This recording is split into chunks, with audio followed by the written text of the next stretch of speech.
Hello again to another Agakala React, and today we'll be watching the Olympic Aquatic Center is heated by the internet from B1M. I haven't seen any of his videos in a really long time. I just find them that they're really good for making reaction, and I'm watching his videos for a really long time now.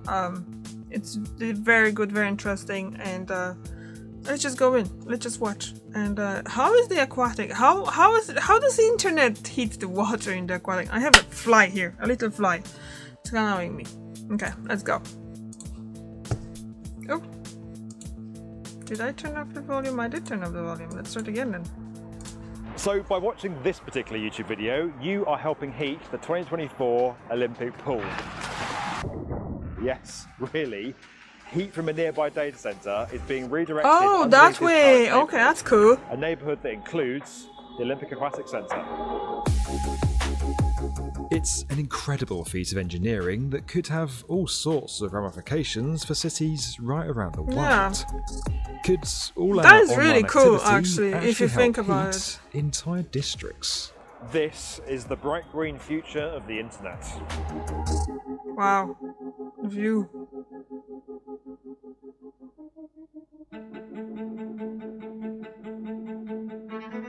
The Olympics is going green and taking Paris with it. Gone are the days of spending billions on entire Olympic parks and multiple new state-of-the-art venues. It's now much more about restraints, managed costs, and longer-term legacy. Oh wow, that was a really quick for the ads, isn't it? Okay, let's just volume down and let's just go. So yeah, that's actually a really cool idea, because I keep forgetting that you have to cool down your computer and the servers and stuff like that. They have to be cooled down, and obviously to cool down they're taking away the heat from the servers. So actually, and often it's used. Recently I've seen like a water systems to cool down the computer. So that is a really brilliant idea in my opinion. I wonder if that would be possible to kind of make it on a actually, I wonder how big of a scale that could be possible. So that would be great, isn't it? Yeah, okay. So we have a 1 minute and 20, and I'm just gonna cut here short, and I'm gonna be back in a second. Okay, I'm back. Term legacy. Paris is a shining example of this new era, with almost every event taking place in an existing or temporary arena. In fact, just 2 new permanent sports facilities have been constructed: the beautiful Aquatic Centre and the much smaller Le Bourget climbing wall. Now, the Aquatic Center is already a low-carbon building, with many of its materials being bio-based. It also has that massive 5,000 square metre roof, which is covered in photovoltaic panels. Now, those panels help generate energy for the building, and also give it the title of France's largest urban solar farm.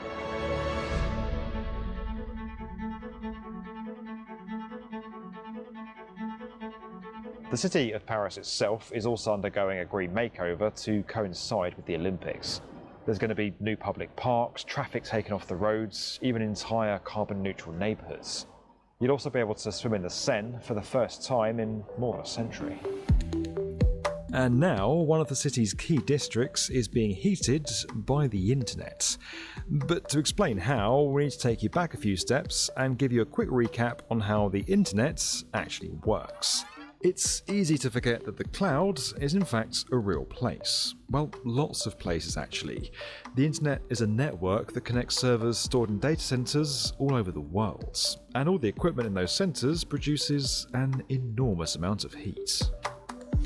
Whether you realize it or not, you are likely to use the services of the data center in your daily life. Whatever you look at a Netflix program, or you book for you're making an appointment at your hairdresser or for at your doctor, you obviously use the services from a data center. Now, this right here is Look not your at average this strawberry. Wow. Because this strawberry That's grown by cool. the internet. I'm in a greenhouse Awesome. on top of a state-of-the-art data center in the middle of Paris. And the internet is basically taking place underneath my feet. The heat of all those servers is being harnessed, contained within this space, and used to grow plants and fruit on the roof. Pieces of fruit like this, and they taste amazing. Now, granted, data centers might not sound that exciting, but they're actually some of the most secure and locked down buildings on the planet. Normally, they're way off limits and almost impossible to get into, but today's video sponsor Aquatic reached out to us and invited us to bring our cameras inside. What we uncovered was not just how data centers work, but how they're evolving. Underneath that greenhouse is this, PA10, a state-of-the-art new data center in Paris. In fact, it's so innovative that it's less of a data center and more of a data campus. This down here is what the future of the internet looks like. To help lift the lid on this building and learn more about how it works, I caught up with Rachel, one of the Look at supervisors at tomato. PA10. And of all places, we started up on that unusual roof. You've got wildflowers, there's a bug hotel I can see, and this greenhouse is incredible. Like, you've got food generated by the internet. Tell me more about it. How does it work? It's not really just by the internet, The but still. rooftop PA10 is a home for 430 meters of greenhouse that grows vegetables and fruits, particularly tomatoes, strawberries, eggplants. We try to give and to help our city. How? So all the fruits or vegetables what you see here is shared with the community.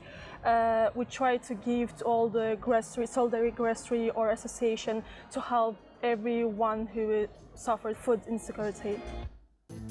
Another ad. Wow, that was quick. Okay, one second there again. And again. And we can go, I guess.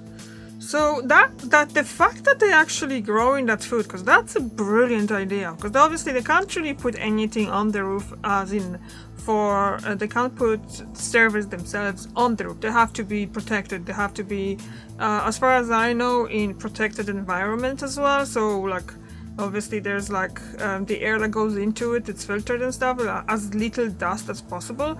So having the roof that's just empty and not being used for anything, it's really cool. I'm guessing they probably have solar panels or something like that there too to produce the energy. But in the same way, oh, that was quick. In the same way, they can actually put like a greenhouse and stuff and actually make food. That's really cool in my opinion. And let's go again. So watching on YouTube, it's kind of like kind of cool, kind of annoying at the same time. I don't know. What do you think about it? Suffered food insecurity. It's amazing. Ah, People puppy. watching this YouTube video, going on Netflix, Instagram, all their search or their internet use is basically generating heat underneath us. Yes. That's growing food for a community here in Paris. It's amazing. Yeah, it is cool. It's of course the stuff that's happening down below this little oasis that makes it possible. The heat from data centers would ordinarily be lost, but PA10 shows it can be harnessed and put to all kinds of other uses. That from is growing really fruits not to even the heating growing, entire but just neighborhoods. heating that And neighborhood. it all happens through a process known as heat export.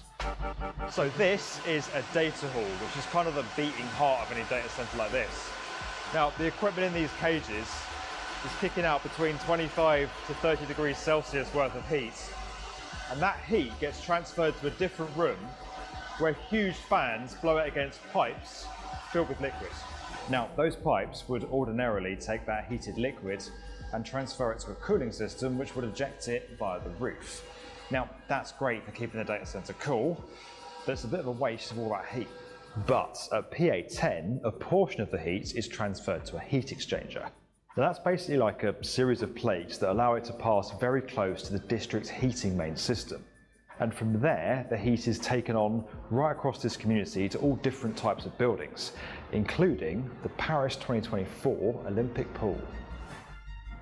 And this right here is where that magic happens. So heat from the servers heats water in this system.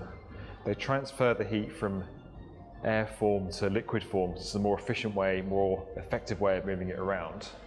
It then goes through these pipes, connects onto the district heating main in this area, in this community, transfers into their liquid system, and goes on to provide heat for a whole community. It's incredible.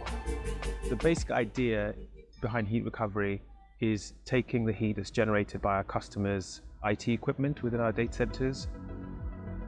This heat is diverted through a heat exchanger, which transfers the heat from our data center cooling system to an energy company's system. And this energy company then raises the temperature of this 30 to about 60 plus, and then that's when it's pumped via buried pipework to the community. It will be reused by different stakeholders.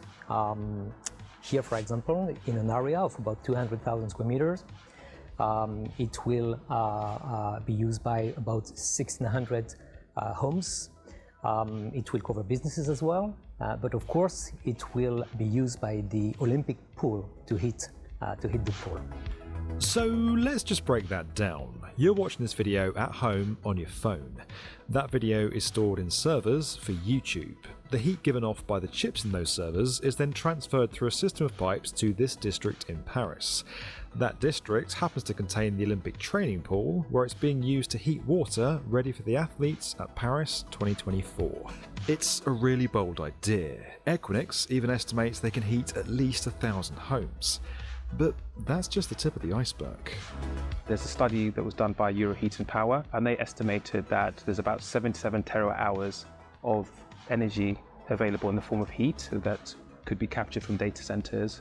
And to put that into some sort of context, that means that could supply about 8 million homes across the EU. Wow. With heat from data centers. And that's just the start. Equinix has signed on to heat 3,000 homes in a new scheme in Europe. There's also going to be a lot more heat to export in the future, because data centers are having to expand to meet the processing demands behind AI. So, as it turns out, the servers that contain the internet are really this untapped resource that's ripe for the taking. With the cost of living and energy crises, much of the world is crying out for innovative ways forward. And it could just be that, in an unexpected twist, the internet holds the answer. This video was sponsored by Equinix. You can learn more about how their data centers are heating neighborhoods at the link below. And if you enjoyed this video and you want to help heat Paris by binging our content, make sure you're subscribed to the B1M. Subscribed for years now, man. 4 years. That is awesome. That idea is absolutely brilliant.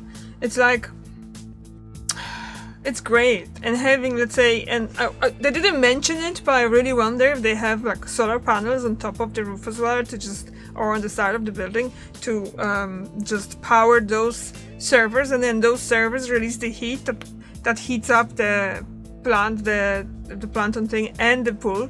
That's really cool. They should start doing more and more places like that. That's awesome. Thank you very much for watching, and I see you tomorrow. Bye.